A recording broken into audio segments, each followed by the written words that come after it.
Bonjour, mon nom est Francis Hubert. Aujourd'hui, j'aimerais partager avec vous une lecture de Jean Chrysostome, commentaire sur le psaume 3. Psaume de David lorsqu'il fuyait devant Absalom, son fils. Seigneur, pourquoi le nombre de ceux qui me persécutent s'est-il multiplié? Psaume 3, versets 1 et 2. Commentaire. Si les rois élèvent des statues triomphales à leurs généraux victorieux, les magistrats érigent aux conducteurs des chars et aux athlètes des monuments et des colonnes qui éternisent leur triomphe, et des inscriptions qu'on y grave donnent à la matière inanimée autant de bouches éloquentes pour publier leur victoire. D'autres composent des écrits et des livres à la gloire des vainqueurs et s'efforcent de déployer dans leurs éloges un talent qui les élève au-dessus de ceux dont ils célèbrent les louanges. En un mot, les peintres, les statutaires, les sculpteurs, les peuples, les rois, les villes et les bourgs sont pleins d'admiration pour ceux qui ont remporté la victoire. Mais jamais personne n'a reproduit les traits d'un homme qui s'est enfui sans livrer combat comme le fait David. Tel est en effet le titre du psaume, psaume de David, lorsqu'il s'enfuyait devant Absalom, son fils. Et depuis quand celui qui prend la fuite est-il digne de louange? Depuis quand celui qui fuit devant l'ennemi mérite-t-il de voir immortaliser son nom? On affiche les noms des fuyards, mais on ne les immortalise pas par des inscriptions. Apprends donc, mon frère, la raison de ce titre, et que ton âme cesse de se troubler. Que ce fait historique soit pour ta vie un enseignement salutaire, et que la persécution du juste devienne le ferme appui de ton âme. Comprends pourquoi David était persécuté par Absalom. Et lorsque tu en auras trouvé la raison fondamentale, tu seras édifié dans la crainte de Dieu. Une maison sans fondement n'a aucune solidité. Ainsi, la Sainte Écriture ne peut avoir d'utilité si l'on ne découvre clairement la fin qu'elle se propose. Le but du saint roi David, dans le psaume dont il est question, est de nous instruire et de nous former à la pratique de la véritable sagesse pour nous faire éviter le mal, le mépris des lois divines et par là même les châtiments qui furent la juste punition de son péché. David s'enfuit devant son fils parce qu'il s'est éloigné de la chasteté. Il s'enfuit devant son fils parce qu'il a outragé les saintes lois du mariage. Il s'enfuit devant son fils parce qu'il a commencé par fuir cette loi de Dieu qui lui disait « Vous ne tuerez pas, vous ne commettrez pas d'adultère ». Il a introduit dans sa maison la brebis d'autrui et fait mettre à mort celui qui en était le pasteur. Et par un juste retour, il voit celui qui était un agneau dans sa propre maison s'attaquer à son propre pasteur. Il a porté la guerre dans la famille de notre, et la guerre s'élève contre lui du sein de sa propre famille. Ce n'est pas là une opinion personnelle, c'est David lui-même qui l'affirme, et qui oserait contredire l'interprétation divine. Voulez-vous vous convaincre qu'Absalom s'est révolté contre David parce que David s'est rendu coupable du meurtre d'Uri et qu'il a pris sa femme pour épouse? Écoutez ce que Dieu lui dit par le prophète Nathan. « Je t'ai sacré roi sur Israël et je t'ai délivré de la main de Saül. Je t'ai mis entre les mains tout ce que possédait ton Seigneur et je t'ai rendu maître de toute la maison de Saül et de Juda. Et si cela n'était pas assez, j'étais prêt à ajouter beaucoup encore. Pourquoi donc as-tu méprisé le Seigneur jusqu'à commettre le mal devant mes yeux? Tu as fait périr par l'épée Uri le Hittite. Tu as pris sa femme pour épouse. C'est pourquoi l'épée ne sortira jamais de ta maison. » De Rois chapitre 12, versets 7 à 11. Tu as séparé par le glaive la maison d'autrui, et je ferai sortir un glaive vengeur de ta propre maison. Voici, dit le Seigneur, que je susciterai le mal contre toi au sein de ta maison. Ce ne sera pas d'ailleurs, ce ne sera pas du dehors, ce sera de ta propre maison elle-même. Le châtiment sortira de la source même d'où est sorti le péché. C'est donc parce que David avait commencé par fuir les préceptes du Seigneur et par s'en éloigner qu'il est réduit à prendre la fuite devant son fils. Psaume de David, lorsqu'il s'enfuyait devant Absalom. La cause qui a déterminé cette guerre est plus utile à connaître que le récit de cette guerre elle-même. Et le spectacle d'un juste tombé de si haut nous avertit de nous préserver d'une chute semblable et d'éviter le châtiment dont elle a été suivie. Combien, en effet, jusqu'à ce jour, ont à soutenir des guerres dans leur intérieur? L'un est attaqué par son épouse, l'autre est assiégé par son fils, celui-ci est dominé par son frère, celui-là par son serviteur.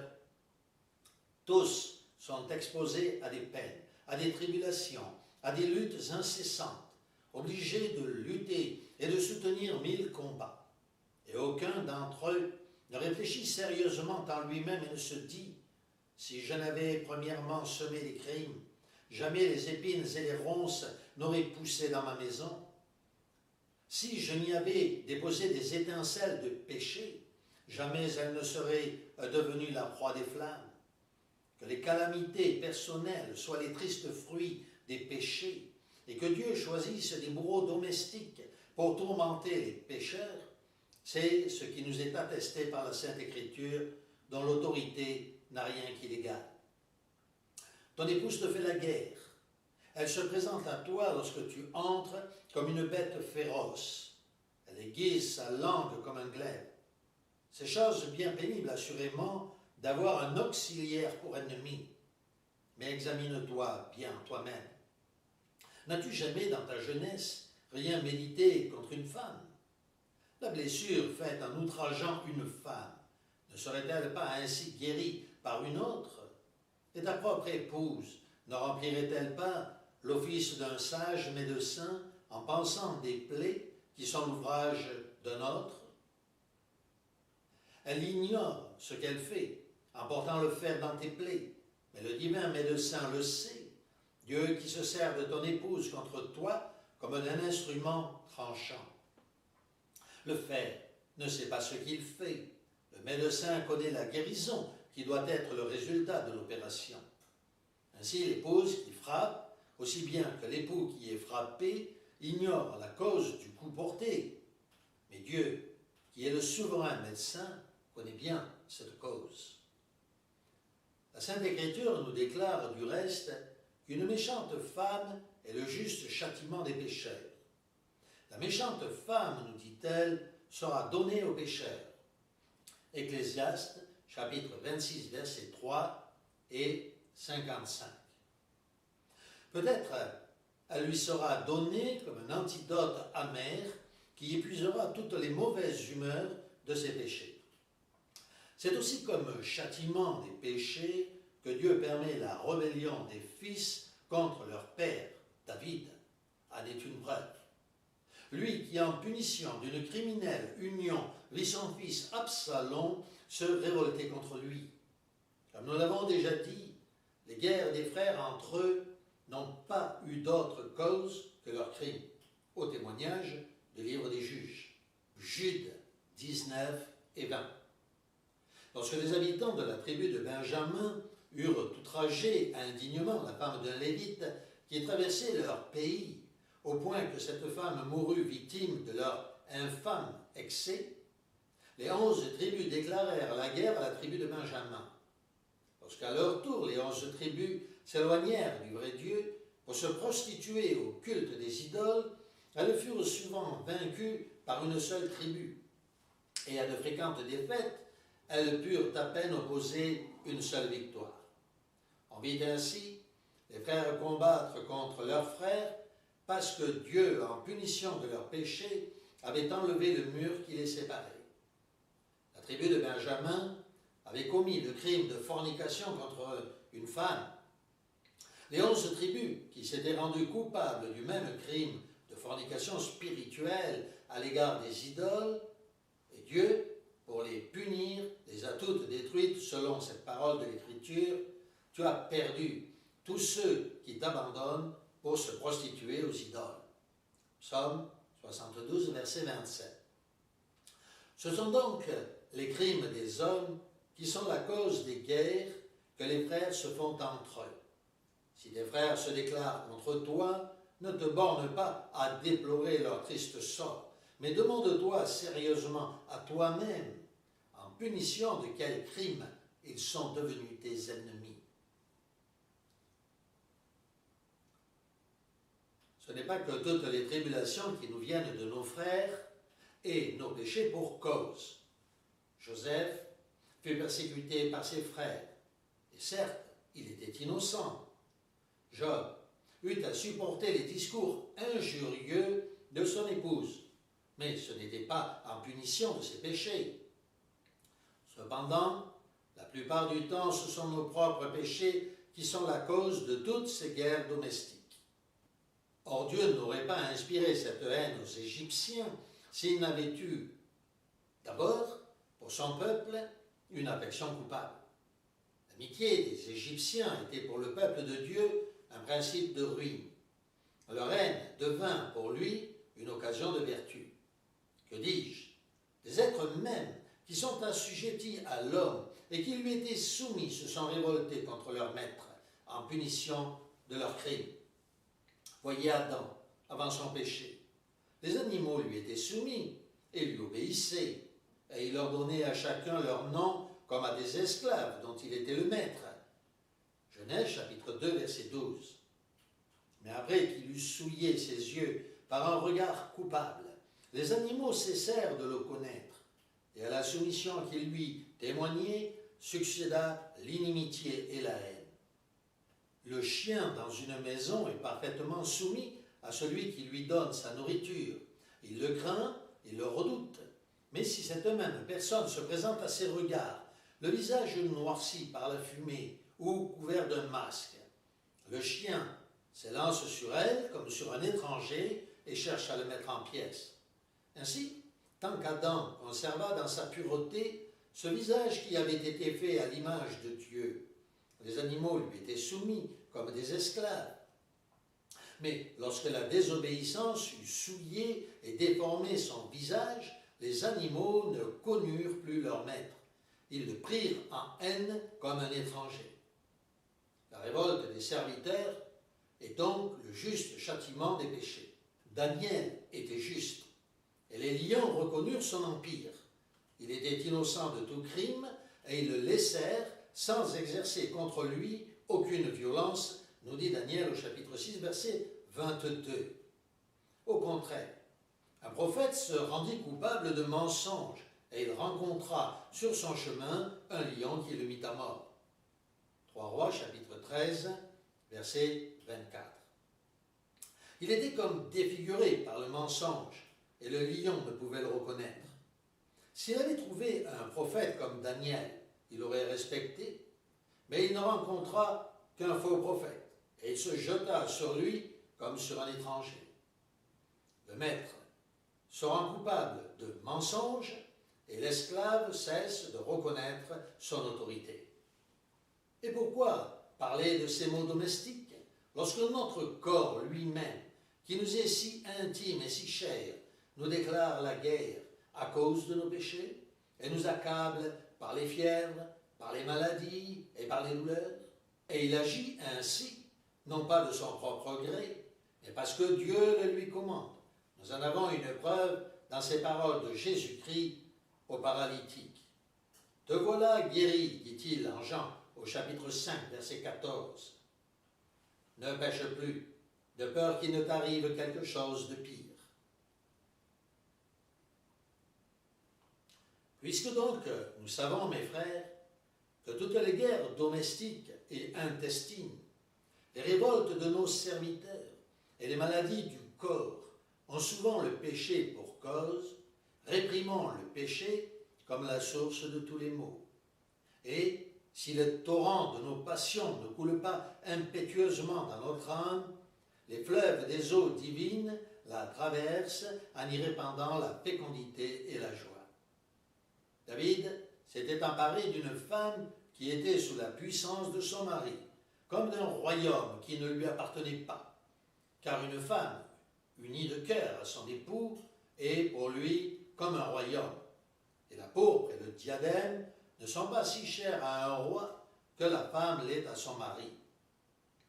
En punition de ce crime, le fils qui lui était né de son épouse se révolta contre lui et voulut s'emparer du royaume de son père. Il enleva cette femme de vive force et fut à son tour victime de la violence. Son péché avait été commis en secret. Le triomphe que son fils remporta sur lui fut public. Sa blessure avait été cachée, et c'est aux yeux de tous qu'il dut subir l'opération du médecin, c'est-à-dire de Dieu, qui lui avait dit « Tu as fait cette action en secret. Pour moi, je la ferai à la face du soleil. » De Rois, chapitre 12, verset 12.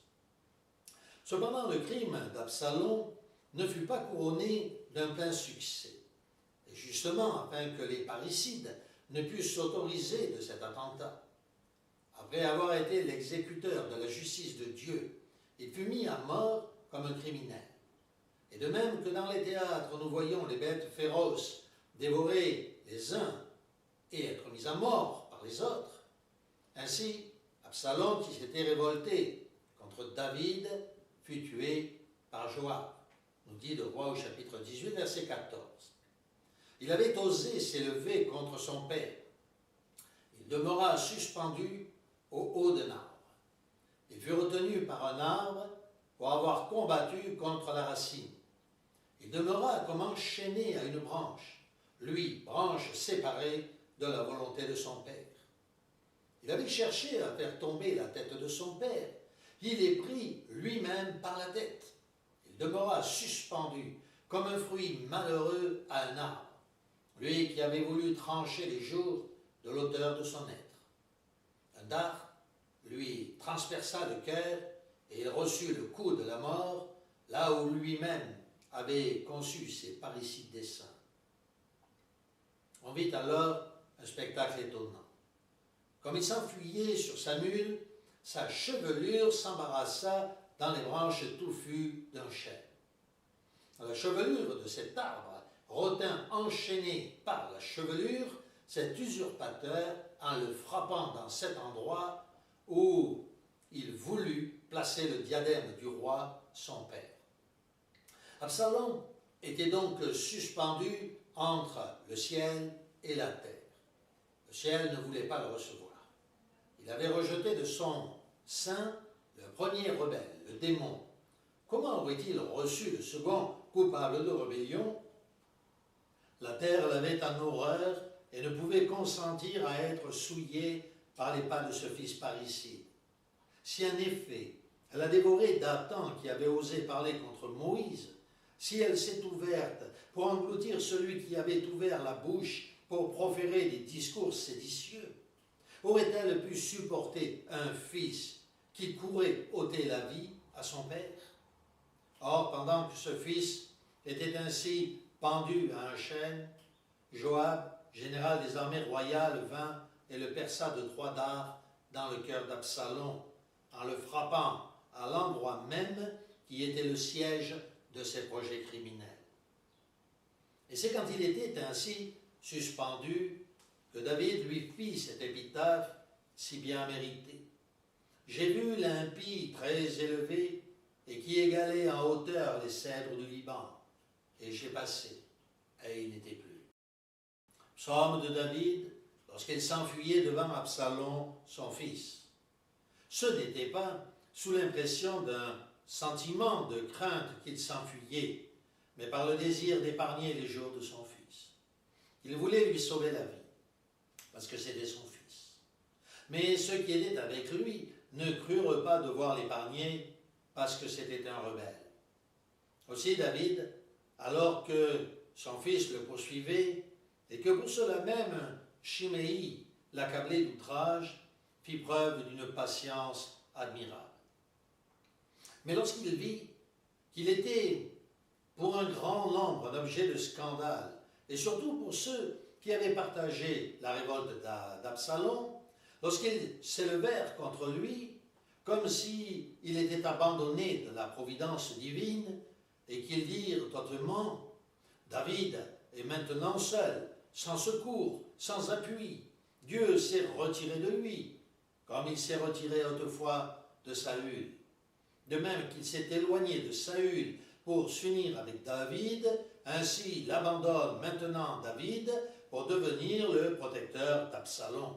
Révoltons-nous contre lui, attaquons-le, il n'y a point de salut pour lui dans son Dieu. Tels étaient leurs discours. Et c'est alors que David, plus sensible à ce langage impie qu'à la révolte de son fils, fait à Dieu cette question.